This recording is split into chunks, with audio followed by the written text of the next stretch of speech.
Collapse. Webster's dictionary defines this as a fall or shrink together abruptly and completely. Now when it comes to sports, teams collapse every year, whether it be from a single game or over an entire season. And with college basketball season right around the corner, today I wanted to look at teams who collapsed from their preseason rankings and came nowhere close to the top 25 by the end of the season. Our first collapse came nearly 17 years ago in the city of South Bend. The Notre Dame Fighting Irish came into this 08-09 season with a preseason ranking of 9th in the nation. These Fighting Irish were an odd team that I had never seen before. The reason being is that this team had 0 freshmen on their roster. They also barely played their 3 sophomores, meaning this team was just juniors and seniors. Maybe I'm too young, but I've never seen that on a team recently. Notre Dame was led by future NBAer junior Luke Harangody, where he started off strong. 4-0 with a win over 6th-ranked Texas in the semifinals of the Maui Invitational, 4-1 after a loss in the championship to North Carolina. But North Carolina did win the national championship this season, so this loss is justified. The next 10 games of non-conference and starting their conference season, Notre Dame went 8-2 with 2 unranked losses to Ohio State and Seton Hall, but did beat a number 9 Georgetown, leading to the Irish being ranked 12th in the country. Then, the whole season went off the rails. 7 straight losses to bring the team to 12-10. Now I know what you're thinking. How could this have happened to a top team? Well, they did play 6 ranked teams out of those 7 games, so they were all hard games. Giving up 85 though, that does not help your cause in any game. After the 7-game losing streak, Notre Dame didn't really bounce back in their final 8 regular season games, went 5-3 losing another 2 ranked games. Notre Dame's bad Big East play led to them having to play in the first round as a 10 seed. The Fighting Irish did win Game 1 61-50 over Rutgers, but then 7 seed West Virginia ended their season where they missed the big dance. Notre Dame was invited to the NIT, so don't let their team record of 21-15 fool you because they went 3-1 in the NIT. Defense was the topic of this 08-09 season because Notre Dame gave up, 70.7 points a game, meaning they were 251st out of 344 teams. Offense, on the other hand, they were the 47th best team in the nation, so at least they had that. Our next team was one of the worst teams in a 6-year span out of Lexington, Kentucky. The 2011-2012 Kentucky Wildcats are the team I'm talking about. No, I'm just joking. That team actually only lost 2 games and won the national championship. With winning the championship though, it usually means a lot of players on those teams leave after their winning season. I'll list the players who left from this team. Anthony Davis, Michael Kidd-Gilchrist, Marquise Teague, Terrence Jones, Darius Miller, and Deron Lamb all left for the league. All hope seems lost, right? Well, with Calipari's recruiting skills, he was able to bring in 47th ranked Willie Cauley-Stein, 18th ranked Archie Goodwin, 7th ranked Alex Pothrice, and finally, number 1 recruit Nerlens Noel.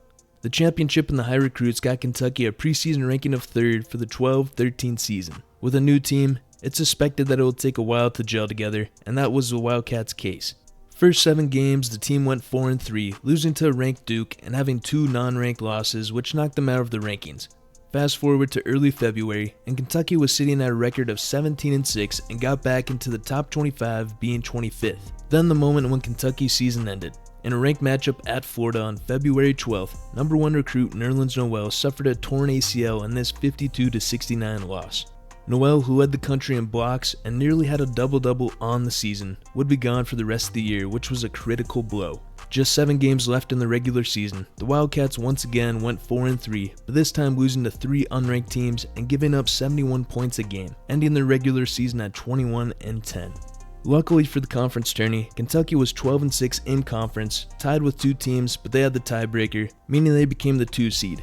15-16 Vanderbilt was Kentucky's first and, well, only game of the SEC tournament, losing a blowout 48-64. This loss not only knocked them out of the conference tourney, but also March Madness, as the Wildcats were not selected for that, but went to the NIT where they also seemed to not care about it, because they also lost first round to Robert Morris. I think the Nerlens Noel injury had a bigger impact at the time than people imagined. His presence down low changed opponents' game plans, but without Noel, this Kentucky team didn't line up the same and obviously didn't play the same as you viewers could tell. Team 3 also had to live up to high expectations of their previous team's season in Gainesville. Like the 11-12 Kentucky Wildcats, the 13-14 Florida Gators had a great season, only losing 3 games and made it to the Final Four of March Madness. Unlike that Kentucky team though, Florida didn't have many NBA players on their team, and with the most notable one, Dorian Finney-Smith, actually coming back for the 14-15 season. Again, unlike that Kentucky team, Coach Billy Donovan's recruiting of top prospects was not there. He only brought in 24th Devin Robinson and 36th Chris Chiozza to help replace 60% of production that left. Nevertheless, the preseason ranking of 7th was what the Gators were sitting at. These Gators' first 7 games are actually awful in my books. Despite the 3-4 record, which was already bad, one of their wins, an overtime win over Louisiana Monroe, was not a good win. So one basket going in, and Florida could have been 2-5. The final 6 non-conference games led to a 4-2 record, so Florida sat at 7-6 before conference play. The SEC was not nice to these 14-15 Gators. 8-10. Yeah, 8-10 was Florida's record in the SEC. Florida still got the 8th seed in the conference tourney and won their first game against Alabama, but lost to SEC champs Kentucky to finish with a losing record of 16-17. This became their worst record since the 97-98 season. Didn't help that their 3-star players in Dorian Finney-Smith, Michael Frazier, and Eli Carter all missed a combined 17 games for this season. The real killer of Florida was close games, as they finished 7-11 in games decided by single digits and 2-6 in contests that came down to 2 points or fewer. Then again, you need to make shots to win, and Florida just could simply not put the ball in the basket.